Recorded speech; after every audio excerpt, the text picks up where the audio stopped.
Just want to make a quick video. I'm working on a 2008 535. It's a XI, so it's an all-wheel drive. And a good customer of mine wanted me to put in some 3-inch Catless downpipes.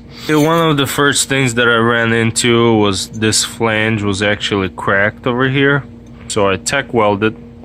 Should be good. I mean, I don't see an issue with that.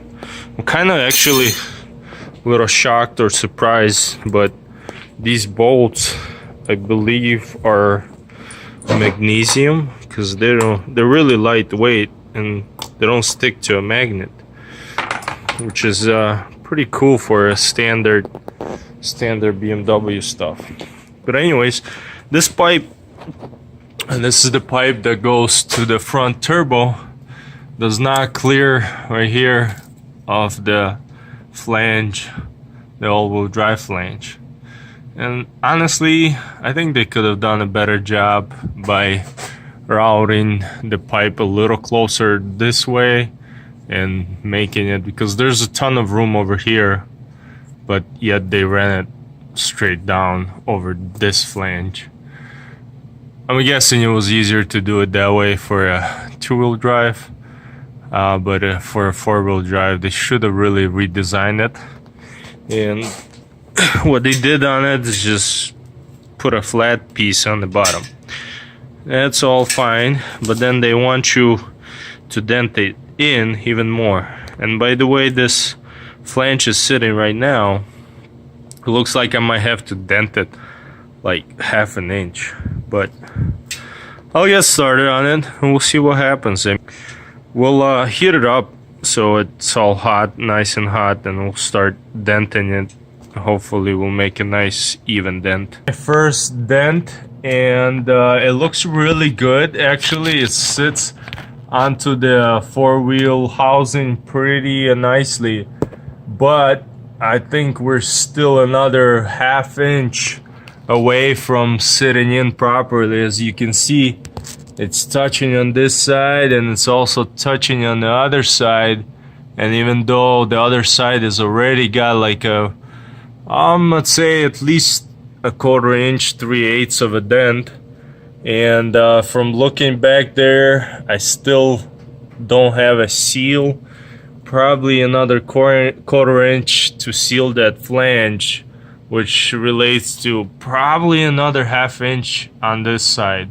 So we'll be continue to keep denting it in, and it actually worked really well. I hit it up that one spot and took a round piece of pipe and hit it a couple of times, dented in pretty nicely, but now I have to work it more and more all the way across, not just on one side. Made my final denting, and right now I am pushing, sealing against the turbo flange, and as you can see, I got a gap between the housing and the downpipe. But honestly, I'm not liking how close this is to the all-wheel drive housing. I just gotta see real quick if it's lining up in the back over here as far as bolts and the flange. Yeah, it'll work. But yeah, like I said, I'm sure they did not design this extension housing to be so close to the downpipe, which means it'll be getting hot, and if it gets really hot, it'll probably blow the seal, might even ruin the bearing, whatever. But yeah, we'll see if I can do something about it. I think I'm gonna be putting multiple layers of aluminum foil in between the two things to keep the heat off the four-wheel drive extension housing. Honestly, for my car, if it was my car, I'd probably want a little better downpipes than this. But yeah, the dent came out to be quite large, but it works really nice. It's sitting right over the flange, and it's got about a 1/4 inch of a gap. So a little dent on this side, as I was using this piece of lift to hold it like this, and a pipe to make the dent. But yeah, turned out pretty decent, but again, not the best idea to have a downpipe right next to a 4-wheel drive extension housing. Usually they have like heat shields and stuff like that to protect those kind of things from the heat that comes out of the downpipe.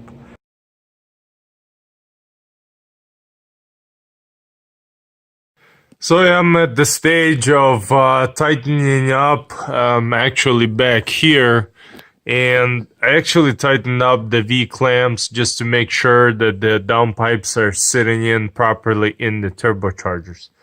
And I don't know, it has more issues. I mean, this flange doesn't really line up. The other problem is this flange is already pushing against each other while this one needs to come together. I mean, there is a little bit of play in the pipes over here, but in reality, it's gonna be pulling on one turbo one way and then pushing on the other turbo. So like this turbo, the second turbo will be pushing that way, while the other one, the bottom or the front turbo, is gonna be pulled in with these bolts. I really don't like that. It's a good possibility something might crack eventually, unless this stainless steel is really soft, and once it heats up and it'll just melt into shape. I really don't know. I highly doubt it, and I really wish they would put flex pipes in here. I mean, that's most of the pipes have flex pipe in them. So back here there isn't any. So obviously this portion or these pipes, they need flex pipe. I mean, the stock ones have it.